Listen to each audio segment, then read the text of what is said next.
Je vais vous dévoiler 10 astuces et autres secrets de Twitch, des fonctionnalités que peu de gens connaissent et qui sont parfois même plutôt utiles, que vous soyez streamer ou simplement spectateur. Donc ce que vous pouvez faire là, c'est laisser un petit commentaire avec le nombre d'astuces que vous pensez connaître et on verra bien en fin de vidéo votre niveau de connaissance sur Twitch.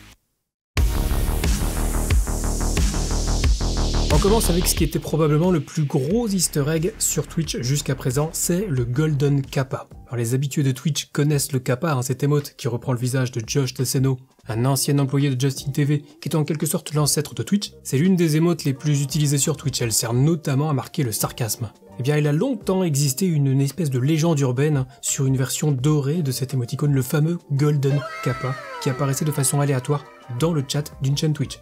Alors en fait, c'était pas si aléatoire que ça, puisque les leaks de 2021 ont montré que ce Golden Kappa était attribué manuellement par un petit nombre d'employés de Twitch, uniquement à leur bon vouloir et pour une durée de 24 heures. Et aujourd'hui, le Golden Kappa est quand même plus fréquent, puisque on voit de temps en temps des trains de la hype permettant de débloquer justement cette émote pendant 24 heures. Et voilà, ça fait partie du lore de Twitch, et ça reste malgré tout relativement rare, donc peut-être que vous n'étiez pas au courant de l'existence de cette émote.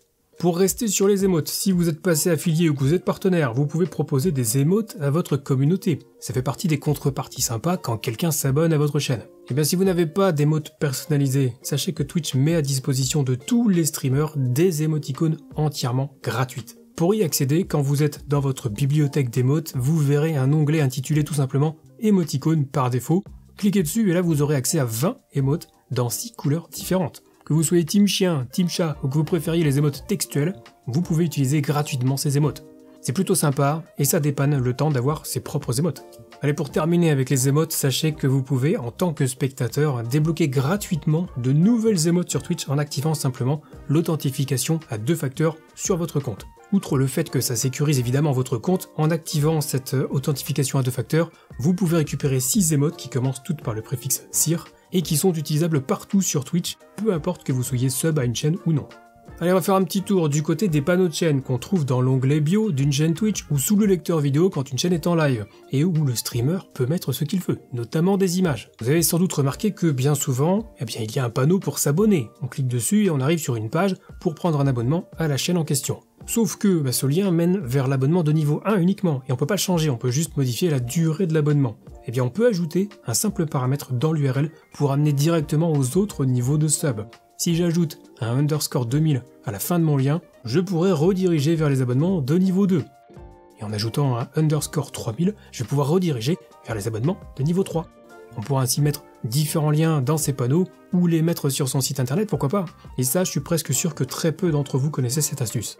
Une fois que vous avez terminé un stream, si vous avez activé l'option dans vos paramètres de chaîne, la rediffusion de ce stream sera disponible sur votre chaîne pendant une certaine période.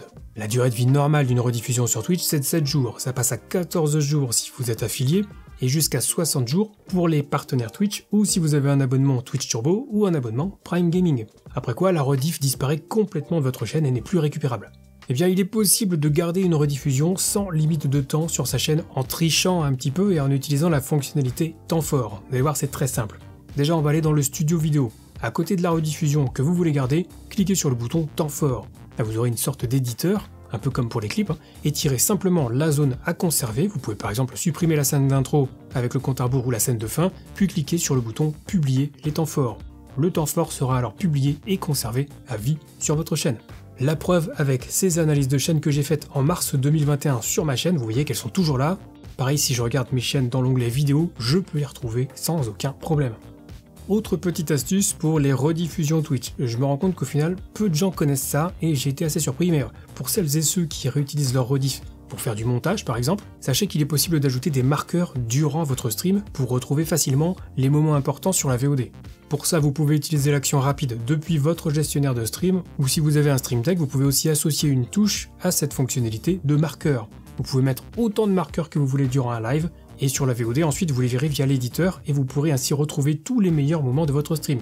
C'est quand même hyper pratique quand on fait du montage derrière, ou même simplement si vous voulez retrouver des passages pour en faire des clips directement sur Twitch. Autre astuce qui est assez méconnue, à part pour ceux qui ont assisté à mes analyses de chaîne, puisque j'ai souvent donné l'info, mais sachez qu'il est possible de changer l'aperçu d'une rediffusion, parce que de base, c'est un extrait du live ou de la rediff qui est pris et qui fait office de miniature. Mais avouez que c'est quand même plus sympa d'avoir des miniatures façon YouTube, ça fait plus propre. Et autant sur les rediffusions qui durent seulement 7 ou 14 jours, c'est peut-être un petit peu moins pertinent, mais si justement vous avez créé des temps forts comme on l'a vu juste avant, ça peut être pas mal. Et alors pour ça, rien de plus simple, on va retourner dans le studio vidéo, et à côté de la rediffusion de votre choix, vous allez cliquer sur les 3 petits points, puis sur modifier. Dans l'interface d'édition, si vous descendez, vous verrez l'option pour uploader une miniature personnalisée. Donc choisissez-en une et validez. Cliquez ensuite sur enregistrer les modifications et c'est terminé. Désormais, vos rediffusions aborderont de belles miniatures, ce qui donnera un aspect un petit peu plus pro entre guillemets à votre chaîne. Allez, petit avantage qui concerne les collègues partenaires Twitch. Certains le savent déjà, mais pour ceux qui viennent tout juste de le devenir, sachez qu'il reste encore quelques petits avantages aux partenaires, notamment la possibilité de sub son chatbot à vie. C'est quand même assez pratique puisque ça lui permettra d'utiliser vos émotes sans restriction, puisque le bot en question sera sub de niveau 3. D'ailleurs, on peut même en faire bénéficier jusqu'à 2 bots au total, il suffit d'en faire la demande au support Twitch.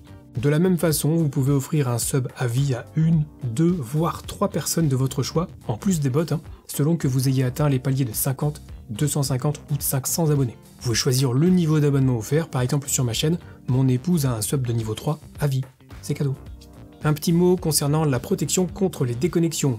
On connaît cette option, je l'ai présentée dans ma vidéo montrant comment bien paramétrer sa chaîne Twitch, mais pourquoi est-ce que c'est une option intéressante? Eh bien en l'activant, en cas de coupure du stream, ça affichera une image sur votre live et ça vous laissera 90 secondes pour réagir. Si la box internet fait une D5 ou pour toute autre raison, si vous arrivez à relancer un stream dans les 90 secondes octroyées par la protection de Twitch, vous aurez une seule et unique rediffusion. Alors que sans l'option activée, à chaque fois que vous aurez une coupure, vous aurez une nouvelle rediff qui sera créée à chaque fois que vous relancerez votre stream. Bref, c'est bien pratique, il n'y a pas vraiment de raison pour ne pas activer cette option. Alors vous connaissez sans doute le train de la hype, cet événement qui se déclenche sur une chaîne quand le streamer reçoit plusieurs subs ou des bits. On a plusieurs options pour régler ce train de la hype. La période de récupération entre 2 trains, la difficulté pour passer au niveau suivant, mais aussi le seuil de déclenchement. En théorie, le minimum est fixé à 2. Ça veut dire qu'il faut qu'au moins 2 viewers s'abonnent ou envoient au minimum 100 bits chacun, le tout dans un délai de 5 minutes. Et bien si vous n'avez qu'un seul sub par exemple, vous pouvez forcer le déclenchement du train de la hype, tout simplement en offrant vous-même un abonnement de façon anonyme. Bon, c'est peut-être un petit peu cringe, c'est plus un fun fact qu'autre chose, et j'ai pas testé personnellement, mais a priori, ça fonctionne. D'ailleurs, dans mon souvenir, il fallait au moins 3 événements différents pour lancer un train de la hype. C'est toujours le seuil mini d'après la doc Twitch, donc dites-moi en commentaire si vous avez un seuil à 2 ou à 3 pour votre chaîne, moi ça m'intéresse. Et voilà pour ces secrets de Twitch, ou du moins ces quelques astuces pas ou peu connues. Au passage, pensez à laisser un petit pouce bleu, à vous abonner à la chaîne si c'est pas déjà fait, ça me soutient.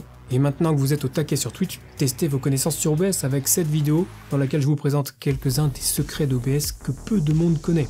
En ferez-vous partie? Nous on se retrouve très vite en tout cas pour une nouvelle vidéo, et d'ici là, bon stream.